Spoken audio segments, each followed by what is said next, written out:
హైదరాబాద్ మహానగర పాలక మండలి ఆదాయానికి భారీ స్థాయిలో గండి కొడుతున్న కార్పొరేట్ యాడ్ సంస్థల అక్రమాలను అరికట్టాలని న్యాయవాది రాపోలు భాస్కర్ ప్రభుత్వానికి విజ్ఞప్తి చేశారు.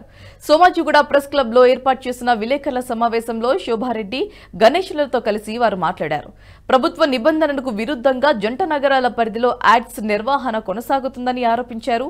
ప్రమాదాలను నివారించేందుకు ప్రభుత్వం ప్రతిష్టాత్మకంగా తీసుకువచ్చిన జీవో నెంబర్ 68 కు విరుద్ధంగా ప్రకటనలను ప్రదర్శిస్తున్నారని అన్నారు.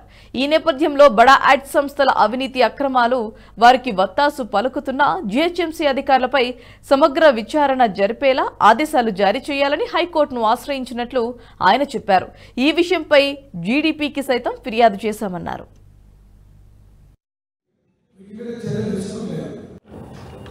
రెండు జంట నగరాలలో ఒక పద్ధతి ప్రకారంగా యాడ్స్ వేసుకోవాలనేటటువంటి ఒక ఉద్దేశంతో గత ప్రభుత్వం జీఓఎంఎస్ నెంబర్ 68 అనేటటువంటి తేవడం జరిగింది.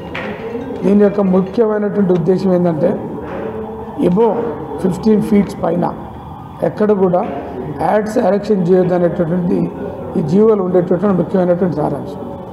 దాంతోపాటుగా ఎవరైనా అక్రమంగా యాడ్స్ పెడితే ఎబో 15 ఫీట్స్ పైన యాడ్స్ పెడితే రోజుకు ₹1,00,000 వాళ్ళ దగ్గర ఫైన్ వసూలు చేయాలి.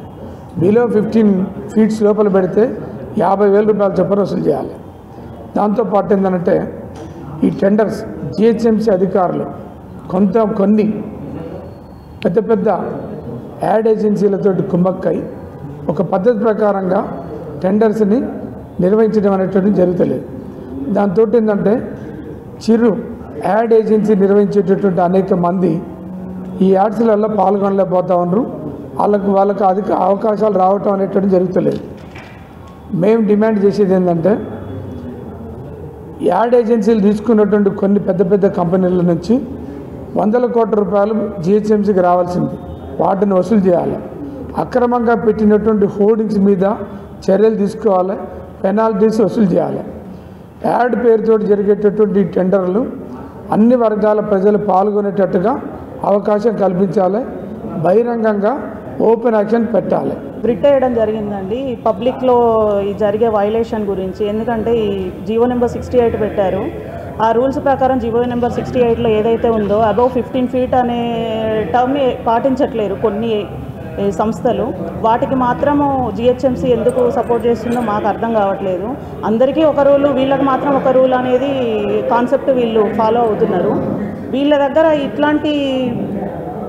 ఎట్లాంటి పెనాల్టీలు వసూలు చేయడం కాదు కదా, అట్లీస్ట్ ఆ ఇల్లీగల్గా నడిచే వాటికి కూడా ట్యాక్సులు రికవరీ చేయట్లేరు.